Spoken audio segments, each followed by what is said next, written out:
La bolsa española alcanza su máximo histórico bajo el gobierno del PSOE de Pedro Sánchez. ¿Significa eso que la fuerte subida de la bolsa argentina tras la victoria electoral de Javier Milei no demuestra la existencia de un clarísimo riesgo cuca en Argentina? Veámoslo.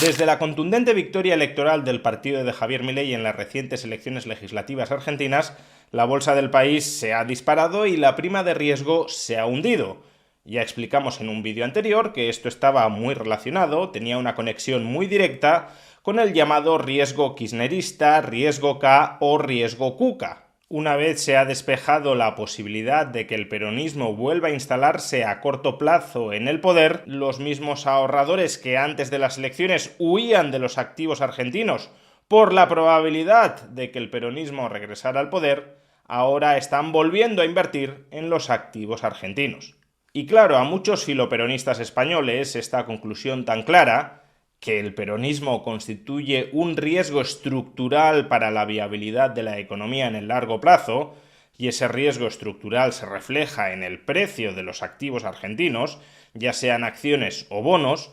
esa conclusión no les gusta, y en lugar de tratar de invalidarla buscando contraejemplos recientes de victorias peronistas o de probabilidades de victoria electoral peronista que no hayan implicado un desmoronamiento del precio de los activos argentinos, en lugar de buscar eso, que no lo buscan porque no existe,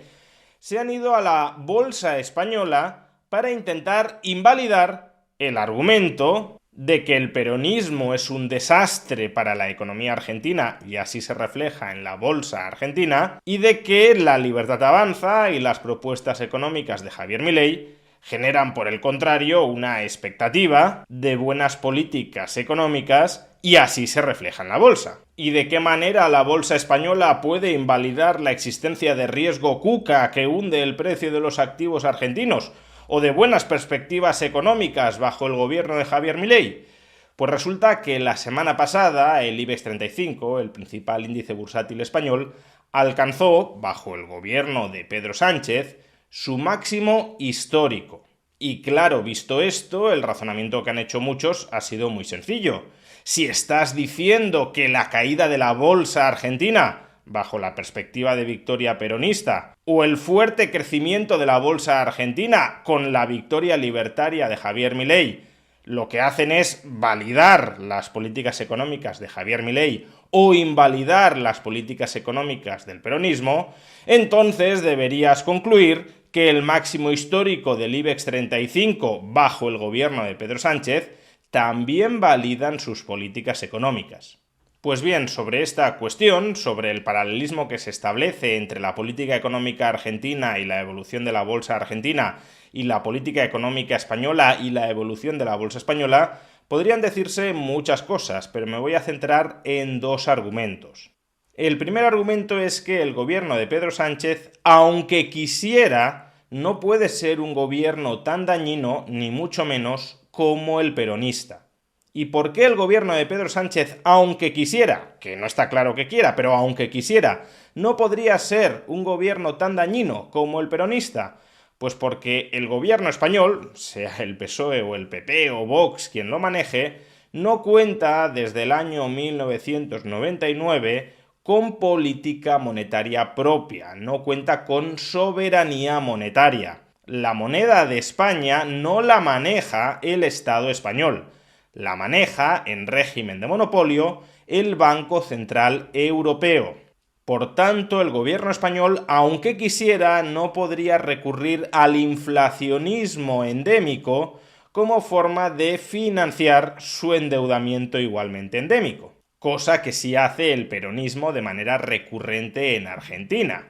financiar su déficit público estructural a través de la inflación y tratar de ocultar debajo de la alfombra la inflación resultante mediante todo tipo de hiperregulaciones, como el cepo cambiario o los controles de precios, que destruyen la economía argentina. Por tanto, incuestionablemente, la política económica peronista es más dañina que la política económica del PSOE, aunque solo sea porque el peronismo cuenta con mayores armas para hacer el mal en la economía argentina de las que cuenta el PSOE para la economía española. Y esto no es una cuestión menor. Si el PSOE gana las elecciones en España, no hay un temor generalizado de que vaya a haber una hiperinflación en España, o de que se vayan a establecer controles de capitales en España, o de que se vayan a imponer masivamente controles de precios internos para tratar de ocultar la inflación resultante, o ni siquiera de que se vaya a impagar la deuda pública española porque existe un ente supraestatal, Bruselas, Unión Europea, que, aunque no con todo el celo que debería, sí supervisa las políticas fiscales de los distintos estados de la Unión Europea para evitar que degeneren en situaciones fiscales caóticas. Por tanto, el socialismo español cuenta con mucha menos autonomía económica para destrozar la economía de la que posee el peronismo argentino. Dicho esto, segundo argumento relevante, se están comparando subidas bursátiles que no tienen absolutamente nada que ver. Aquí tenéis la evolución del IBEX 35 sin reinversión de dividendos. Sería más correcto coger el gráfico del IBEX 35 Total Return, pero como haremos la comparación con el Merval argentino sin reinversión de dividendos, dado que no existe índice del Merval argentino con reinversión de dividendos, para que la comparativa sea homogénea vamos a coger el IBEX sin reinversión de dividendos, que además es la cotización bursátil más habitual que encontraréis en todos los medios de comunicación. Pues bien, el IBEX 35 sin reinversión de dividendos cotizaba aproximadamente en 10.000 puntos antes de que Pedro Sánchez llegara a la Moncloa. Después de que Pedro Sánchez llegara a la Moncloa cayó un poco, no digo que sea atribuible a Pedro Sánchez, pero podemos coger ese valor, unos 10.000 puntos, como línea base para medir la revalorización hasta el momento actual. En la actualidad, el IBEX 35 cotiza 16.000 puntos, lo que significa que la revalorización nominal sin reinversión de dividendos del IBEX 35 desde el año 2018, es decir, a lo largo de 7 años y medio, ha sido de aproximadamente el 60%. Bien, ahora cojamos la cotización del Merval en dólares. La cogemos en dólares porque, claro, la inflación en Argentina es tan sumamente alta que el Merval en pesos puede subir, no ya porque las acciones argentinas se revaloricen en términos reales, sino simplemente porque el peso vale menos. Esto también sucede con el euro o con el dólar, pero en muchísima menor medida. Vamos a coger el Merval en dólares y, como podemos ver, antes de que Javier Milei ganara la segunda vuelta de las elecciones presidenciales, el Merval en dólares cotizaba en torno a 700 puntos. En enero de 2025 superó los 2.300 puntos, desde entonces y coincidiendo con el creciente riesgo electoral peronista, la bolsa argentina fue cayendo, hasta llegar a un mínimo en 2025 de poco más de 1.000 puntos. Esto fue justo después de la victoria peronista en las elecciones provinciales de Buenos Aires, lo que ilustra perfectamente qué es el riesgo KUKA. Pues bien, después de la victoria de Javier Milei en las elecciones legislativas del 26 de octubre, el Merval en dólares se ha vuelto a disparar por encima de los 2.000 puntos. Esto significa que en apenas 2 años la bolsa argentina se ha revalorizado en casi un 200%, concretamente un 185%.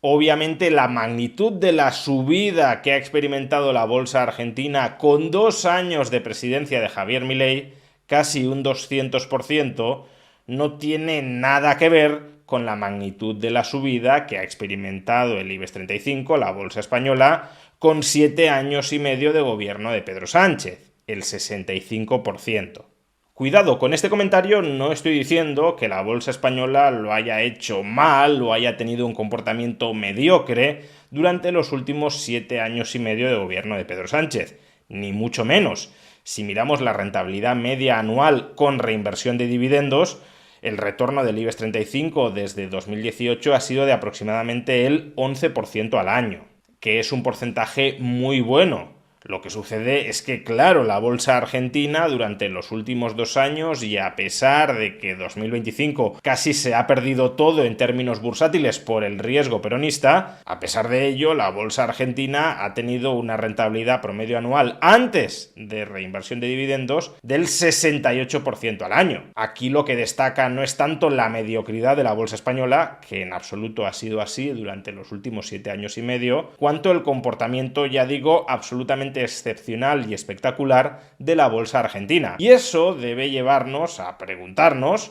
por qué la bolsa argentina ha tenido un comportamiento tan atípico, tan espectacular durante estos últimos 2 años. Y aquí es donde se mezcla los dos fenómenos que he mencionado al principio de este vídeo y que el filoperonismo español se obstina en negar. Por un lado, y bajo el peronismo, la bolsa argentina estaba totalmente deprimida porque es imposible generar riqueza mediante las políticas económicas peronistas. Por tanto, el punto de partida de la bolsa argentina que se encontró Javier Milei era un punto de partida bajísimo como consecuencia del efecto devastador, extremadamente pauperizador, generado por las políticas peronistas. Y por otro lado, porque las políticas económicas antiperonistas, libertarias que está desarrollando Javier Milei, amplían el horizonte de generación de riqueza dentro de la Argentina. Por consiguiente, ya no es solo que se salga, que se escape del infierno peronista,